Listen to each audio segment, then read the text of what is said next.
Assalamualaikum warahmatullahi wabarakatuh. Kami, mahasiswa dari Universitas Muhammadiyah Tangerang, Fakultas Keguruan Ilmu Pendidikan, Prodi Pendidikan Bahasa Sastra Indonesia. Video ini dibuat untuk memenuhi ujian akhir semester dengan mata kuliah Teori Belajar Bahasa, dosen pengampu Ibu Irpa Anggraini Wiharja MPD. Kami dari kelompok 1 terdiri dari beberapa anggota. Yang pertama ada saya sendiri, Fitriana Rahma Lubis. Anggota kedua ada Muhammad Kutub Rosadi. Anggota ketiga ada Yoga Akbar Setia Putra. Dan yang terakhir ada Nur Aini Tahir. Mari kita simak pembelajaran kognitivisme.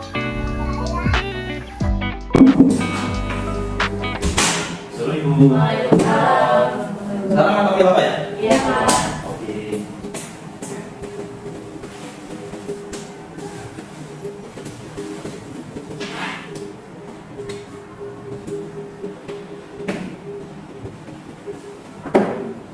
Baiklah, silakan Mas Tutu bisa dipersiapkan di pintu untuk pertemuan. Sebelum kita mulai pada pertemuan kali ini, selama baiknya kita berdoa terlebih dahulu untuk masing-masing berdoa dimulai.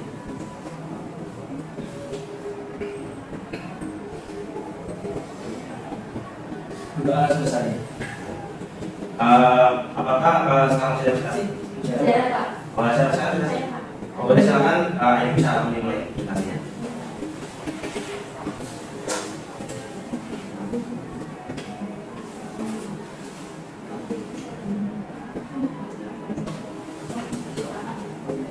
Assalamualaikum warahmatullahi wabarakatuh. Waalaikumsalam warahmatullahi wabarakatuh. Perkenalkan, nama saya Nurhayati Tahir. Di sini saya mempresentasikan materi tentang penjelasan perilaku menurut teori kognitivisme. Pengertian kognitivisme. Menurut teori ini, pelajar adalah perubahan persepsi dan pemahaman. Perubahan persepsi dan pemahaman tidak selalu berbentuk perubahan tingkah laku yang bisa diamati. Asumsi dasar teori ini adalah setiap orang telah mempunyai pengalaman dan pengetahuan dalam dirinya. Pengalaman dan pengetahuan ini tertata dalam bentuk struktur kognitif, dan menurut teori ini proses belajar akan berjalan dengan baik bila materi pelajaran yang baru beradaptasi secara klop dengan struktur kognitif yang telah dimiliki oleh siswa. Selanjutnya, prinsip kognitivisme diantaranya yang pertama, si belajar akan lebih mampu mengingat dan memahami sesuatu apabila pelajaran tersebut disusun berdasarkan pola dan logika tertentu. Yang kedua, penyusunan materi pelajaran harus dari sederhana ke kompleks. Yang ketiga, belajar dengan memahami akan jauh lebih baik daripada dengan hanya menghafal tanpa pengertian penyajian. Yang selanjutnya, kritik terhadap teori kognitivisme. Yang pertama, teori kognitif lebih dekat kepada psikologi daripada teori belajar, sehingga pengaplikasiannya ini dalam proses belajar tidaklah mudah. Yang kedua, sukar dipraktikkan secara murni, sebab seringkali kita tidak mungkin memahami struktur kognitif yang ada dalam benak setiap siswa. Di sini ada tokoh-tokoh teori belajar kognitif. Yang pertama ada Jen Piaget, teorinya disebut kognitif developmental. Dalam teorinya, Piaget memandang bahwa proses berpikir sebagai aktivitas gradual dan fungsi intelektual dari konkret menuju abstrak. Jadi Piaget di sini adalah ahli psikolog developmental karena penelitiannya mengenai tahap-tahap perkembangan pribadi serta perubahan umur yang mempengaruhi kemampuan belajar setiap individu. Yang tokoh kedua yaitu Jiang Gardner. Jadi Gardner di sini menekankan bahwa proses belajar akan berjalan dengan baik dan kreatif jika guru memberikan kesempatan kepada siswanya untuk menemukan suatu konsep, teori, aturan atau pemahaman melalui contoh-contoh yang disukai dalam kehidupannya. Jadi Gardner di sini meyakini bahwa pembelajaran tersebut bisa muncul dalam tiga cara, yaitu enaktif, ikonik, dan simbolik.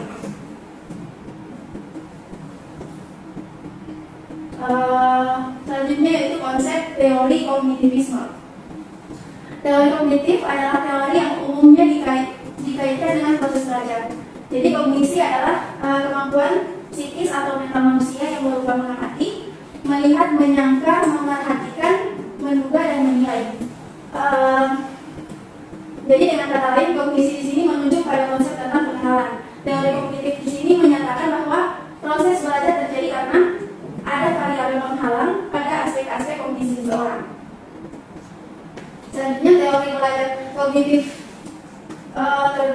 ini lebih mementingkan proses belajar daripada hasil belajar itu sendiri. Belajar tidak sekedar melibatkan hubungan antara stimulus dan respon. Lebih dari itu, belajar melibatkan proses berpikir yang sangat kompleks. Jadi belajar adalah perubahan persepsi dan pemahaman. Perubahan persepsi dan pemahaman ini tidak selalu berbentuk perubahan tingkah laku yang bisa diamati. Selain itulah pemaparan materi dari saya. Apabila ada yang mau bertanya, silakan. Saya mau bertanya. Ya, silakan. Bagaimana proses kegiatan pembelajaran yang berpijak pada teori kognitif?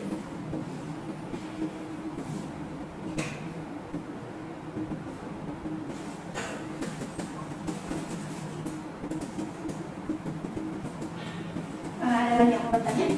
Saya tadi Ya, silakan. saya ingin bertanya bagaimana cara mengasah perkembangan kognitif pada peserta didik agar kemampuan tersebut dimiliki dapat perkembangan nanti.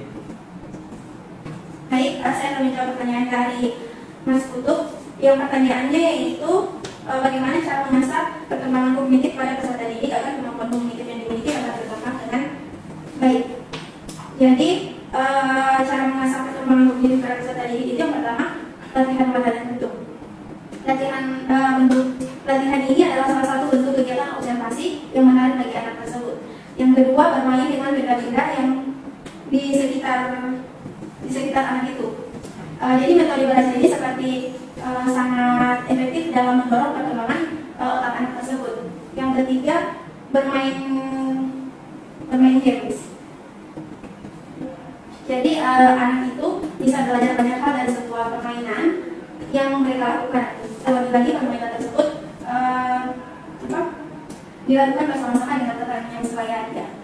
Yang keempat, melakukan pemilihan lewat kegiatan ini. Jadi anak dapat mengenali berbagai bentuk benda. Selanjutnya mereka bisa mengamati perbedaan serta persamaan dari benda-benda tersebut. Dan yang terakhir, bermain puzzle. Jadi permainan ini akan bisa menyelesaikan sebuah permasalahan. Jadi selain itu, permainan ini juga dapat mendorong anak untuk belajar berkonsentrasi, bersabar, dan menunjukkan perasaan senang atas sebuah pencapaiannya. Itu saya. Terima kasih. Selanjutnya pertanyaan dari Kak Fitri. Pertanyaannya yaitu bagaimana proses kegiatan pembelajaran yang berpijak pada teori belajar kognitif. Jadi proses kegiatan pembelajaran yang berpijak pada teori belajar kognitif ini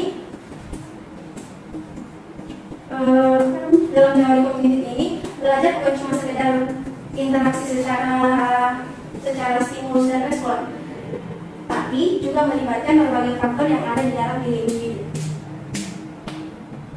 Ada lagi yang mau bertanya? Oh, baik, itu saja. Itu saja presentasi saya pada malam hari ini. Jika ada kekurangan, mohon maafkan. Wassalamualaikum warahmatullahi wabarakatuh. Waalaikumsalam warahmatullahi wabarakatuh. Terima kasih Mbak Aini telah mempresentasikan pada materi malam hari ini.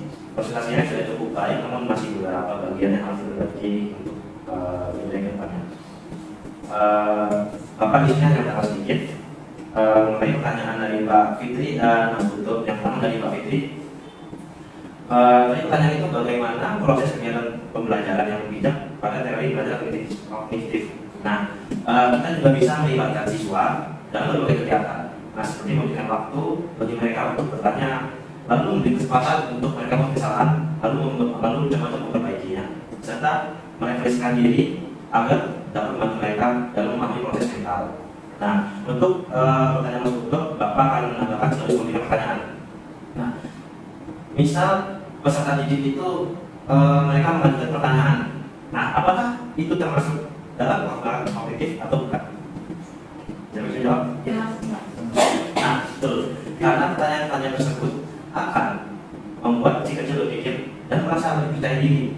Misal, si anak itu mencoba untuk menentukan suara kucing atau bertanya apa saja aktivitas yang mereka lakukan sepanjang hari. Nah, Bapak ingin bertanya, apakah di sini sudah paham semua? Nah, kalau paham, Bapak ingin bertanya, apakah ada hal lain yang termasuk dalam perkembangan kognitif? Saya bisa jawab. Ada yang lain. Boleh silakan, Bapak ini. Ya, kognitif bisa juga dengan cara membaca. Nah, kebiasaan mengajak anak membaca buku membuat mereka memperoleh kosakata yang banyak dan anak juga dapat belajar kemampuan berbahasa dengan baik. Itu. Sudah cukup? Iya. Oke. Betul sekali, anak itu juga harus kita jangan selalu terus baca buku, karena dalam baca buku mereka akan menambah wawasan yang luas gitu, dengan ilmu yang didapatkan. Lalu Bapak juga ingin tanya kembali, seperti apa penerapan teori kognitivisme dalam hal pembelajaran? Saya ingin jawab.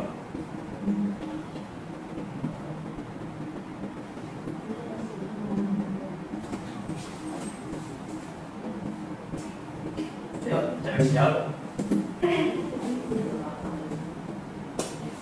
Saya Pak, Boleh silakan Mas Tutut. jadi guru itu menggunakan bahasa yang mudah dipahami oleh peserta didik serta memberi ruang bagi mereka untuk saling berbicara serta berdiskusi dengan teman-temannya. Oke, cukup baik jawabannya. Dari jawaban mahasiswa, saya sudah menganggap mahasiswa sudah mengerti mengenai materi tentang teori kognitivisme. Baik, dari pembelajaran kita pada malam hari ini, Bapak bisa menyimpulkan bahwa dari pembahasan teori belajar kognitivisme itu adalah proses belajar yang telah mementingkan proses belajarnya daripada hasil belajarnya. Nah, dalam kurikulum pembelajaran saat ini sangat minim membahas tentang pembelajaran teori pembelajaran saat ini itu hanya fokus pada kepentingan teoritis mata. Contohnya, itu pada saat membahas tentang teori perkembangan umum, seorang anak itu tidak diajarkan pengaruhnya terhadap tatanan sosial dan bagaimana pengalaman nyatanya yang nantinya yang akan dialami itu ketika nanti sudah dewasa. Nah, sebuah teori pembelajaran sebenarnya itu juga menyangkut suatu praktek untuk membimbing seorang bagaimana caranya siswa memperoleh pengetahuan dan keterampilan tentang hidup serta pengetahuan dan kebudayaan masyarakat sekitarnya. Nah, maka perlu adanya penjelasan dan pembahasan terkait dengan teori pembelajaran untuk peserta didik kita nantinya. Nah, mungkin Bapak cukupkan untuk pembelajaran pada malam hari ini. Mari kita tutup dengan membaca hamdalah bersama-sama. Alhamdulillah. Baik, terima kasih atas perhatian dan antusiasnya. Bapak pamit undur diri. Wassalamualaikum warahmatullahi wabarakatuh. Waalaikumsalam warahmatullahi wabarakatuh.